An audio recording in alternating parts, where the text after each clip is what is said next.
You're listening to the Cricket Podcast. Welcome back, everyone, to the Cricket Podcast, where we'd like to remind you once more that we are sponsored by Manscaped. Head over to manscaped.com. Use the code CricketPod for 20% off plus free shipping. We've tried all of the products that Manscaped have to offer extensively now. This has been a partnership years in the making, and we can give them a 5-star review for sure.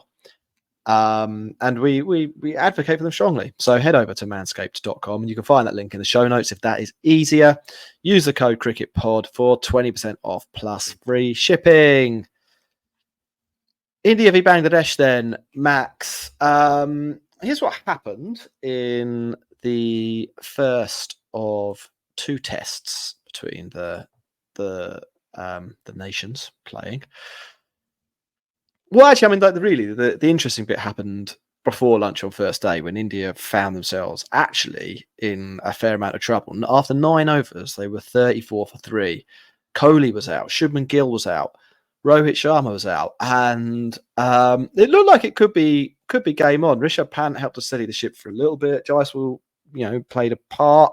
But Bangladesh were able to take more wickets after lunch and had India at one point 144 for 6.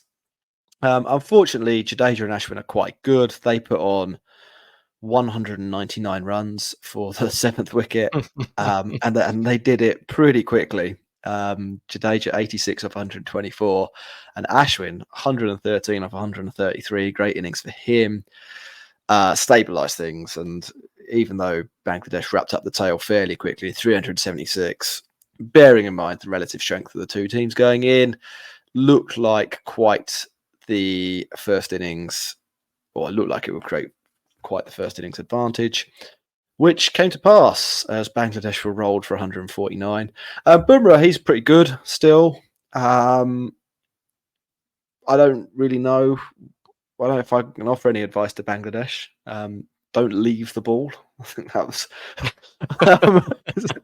He hits the stumps a lot. Don't do that. Otherwise, kind of same old story. 149 all out for Bangladesh. India bat again.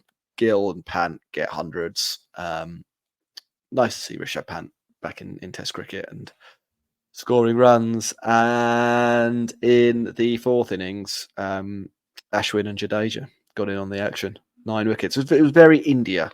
It was, and it was it? actually it was very Bangladesh as well. It was. If you'd said before this game, how do you think this Test match is going to go? Barring the bit where India were 34 for 3 and 144 for 6, you'd have probably said something like this: India get a big first inning score, Bangladesh crumble, India pile on the misery.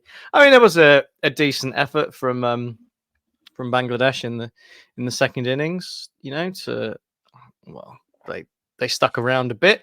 It was a nice 82 from Shanto, but once they'd lost a couple more wickets, they subsided rather meekly in the end. But I mean, what can you say? They've gone to India to play cricket.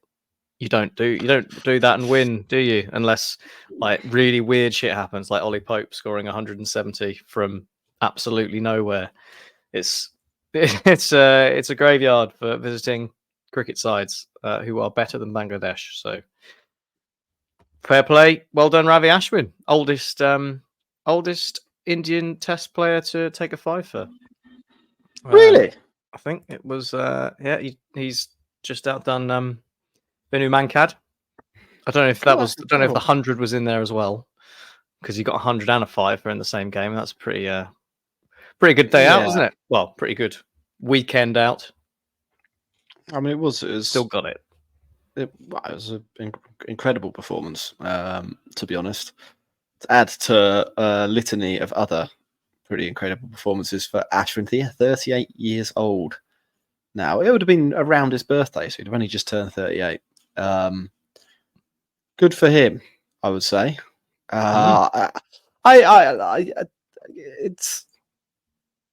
It did feel better, I think, watching this for some of the white ball cricket that England have played recently. To be honest, even though it was a little bit one-sided, I'd like to have seen in review Bangladesh finished the job in the first innings. Yeah. So it was annoying that Ashwin and Jadeja did what they did.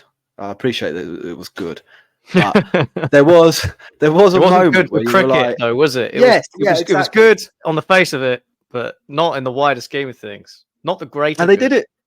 The kind of funny thing about it was how easily they seemed to do it. It was like, I mean, India got 376 of 91 overs. It's what 4 and over, and at one point they were 144 for 6. That's it was quite brave cricket from Jadeja and Ashwin. It was annoying. I wanted the carrot of the upset to be dangled in front of the neutral viewing public for a little bit longer, but yeah, really brave cricket from Jadeja and Ashwin. I think that partnership probably is really the story of the match. I don't know if you want to say anything about Bumrah. Another 5 wickets for him across the match. The possibility, Max, that he could take his bowling average below 20 if he makes hay in the second test. What do you think about that? Wouldn't rule it out. It feels like he should have a bowling average below 20 because he's stupidly good. No one should be that good. No one should be Do that you know good. what? It's just no. I've not seen anyone who can. Because usually there's a bowler who, for all their ability and for however good they are, they will come up against someone who they can't really get, like a Steve Smith or a Joe Root or someone who is of such a quality that they do look like they can play with some, maybe not comfort, but a degree of skill, play out one of those bowlers. But I'm not seeing it with Bumrah. He just takes everyone to town. Yeah, I mean that is basically what he does. It's as simple as that. I haven't got anything to add, Max. I'm afraid. That's fine. The one thing I was going to say, it would be good if he played a few more Test matches. It feels like the guy's nearly 31, and I know that there have been injuries and stuff like that. It's not like he didn't want to or whatever, but 37 matches, 164 wickets, a bowling average of 20.5.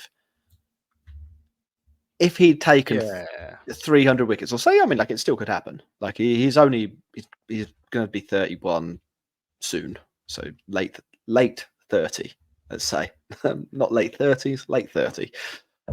He could still get to 300 Test wickets, but you think that's probably unlikely. And if he had, he'd really be in the conversation, I think, for one of the all-time greats, not just one of the generational greats. Maybe we'll get to see that happen. I mean, obviously he'll be over to England, all being well, next summer, where he traditionally has been pretty handy. But you wonder how you want more. I think that's what I'm saying. Yeah, like I want more. You want to see him every time.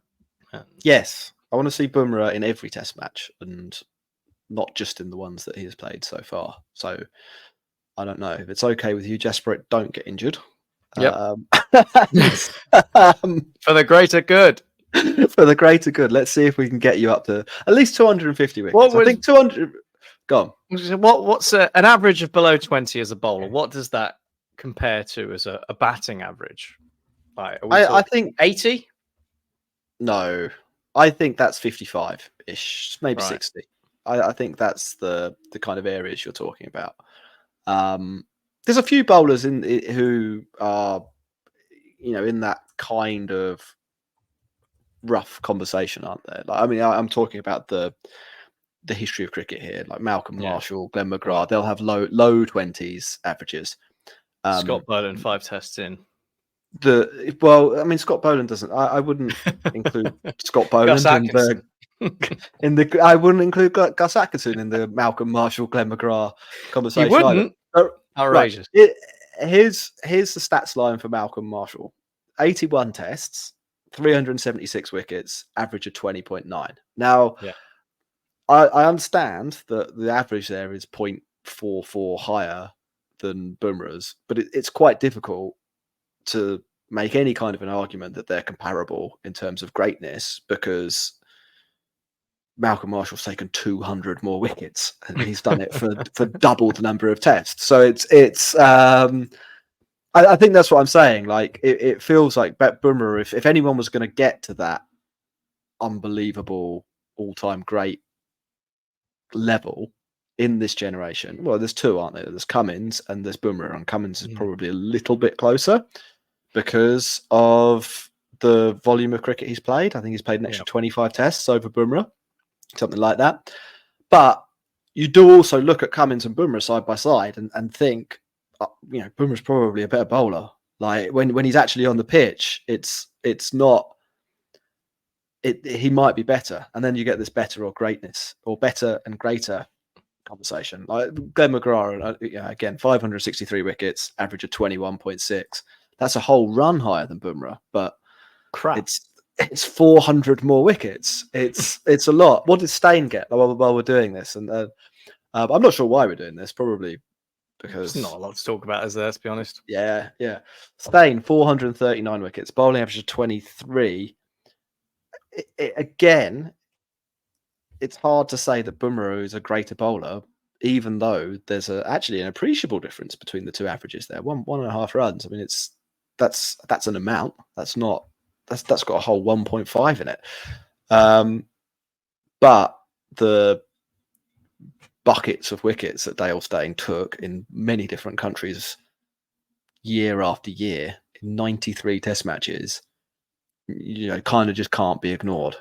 So, as I said, to go back to that original point, Bumrah, don't get injured for 5 years. Let's see if we can get you up to 70 test matches and into that conversation. What do you say about that?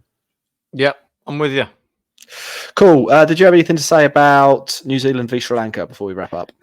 Well done, Sri Lanka, for wrapping up the win. It was a really good game of Test cricket. Some nip and tuck all the way through, and Sri Lanka ended up winning by 63 runs as New Zealand just failed to make the chase at the end. There was a chance that Ashwin and Jadeja was going to pull off a stunning getaway for New Zealand, but they did the job in the end. 9 wickets for Pravat Jayasuriya over the game, so he's again showing a late career renaissance as Sri Lanka's leading left arm spinner after they obviously get through a merry-go-round of however many they do. But I think it's on the back of beating England in that test match and looking like a decent side. Kamindu Mendis scoring another 100. It's looking up for Sri Lanka, so that's good for them. And another man is looking up for is William O'Rourke, who looked pretty decent for New Zealand in that game. He's 6'4", he bowls fast, he gets movement off the pitch, and he was born in Kingston upon Thames. So that's one that got away for the England selectors. He's tall, he's quick, he would be in that England side. You can guarantee it. They missed out. Yeah, he probably would be. It was a good win for Sri Lanka, especially as they had not a huge deficit after the first innings, but 35 runs. It could definitely have. They were definitely under pressure in the second innings, and they did well to leave New Zealand 275, which was always going to be tricky, and they did well again to get themselves. I mean, at one point New Zealand needed 90 to win with 6 wickets in hand. New Zealand are probably favourites at that point, especially with 2 set batters, Ravindra and Blundell. But they bowled well, Sri Lanka. So well done to them. One Day Cup also wrapped up. Glamorgan beating Somerset. So Somerset, I think, lost the final of the T20. They lost the final of the One Day Cup, and they finished second in the championship, which is a great season, you have to say. I mean, you're keeping your job as the manager, aren't you, of the football side for that? There's no silverware, but who cares? Decent for Glamorgan. They might actually finish third in the champ as well after getting fairly comprehensively beaten by Lancashire on the penultimate weekend. But it's the three-peat for Surrey, the greatest sporting team on earth since I don't know. Is there anyone better? The Chicago Bulls of the 90s. Right now, it's the Kansas City Chiefs v Surrey for It is. greatest dynasty. I'll be supporting whoever plays Kansas City this year. Max, I think that's pretty much everything for the podcast. Any final words? Just the usual. Head over to manscaped.com for 20% off plus free shipping. Follow us at the Cricket Pod. Leave us a review on Spotify. Come say hi. Email us. Do whatever. And patreon.com/the Cricket Pod to support us directly. Get involved in the Discord and come and chat. It's good fun. Always cricket being watched. It's a global affair. So there's always a time zone with cricket being talked about. Yeah. I'd like to say kudos to Imran Tahir for his 100th CPL wicket. Wow. That's pretty good going. I mean, it's good going to be playing cricket at 45. And the number of, to be I fair. mean, how many kilometers do you think he's covered celebrating? Somebody worked that out, didn't they, for James Anderson running into bowled? Someone can do needs to work that out. Yardage covered Imran Tahir. Let us know. Thanks very much, everyone. Goodbye. We'll be back next week.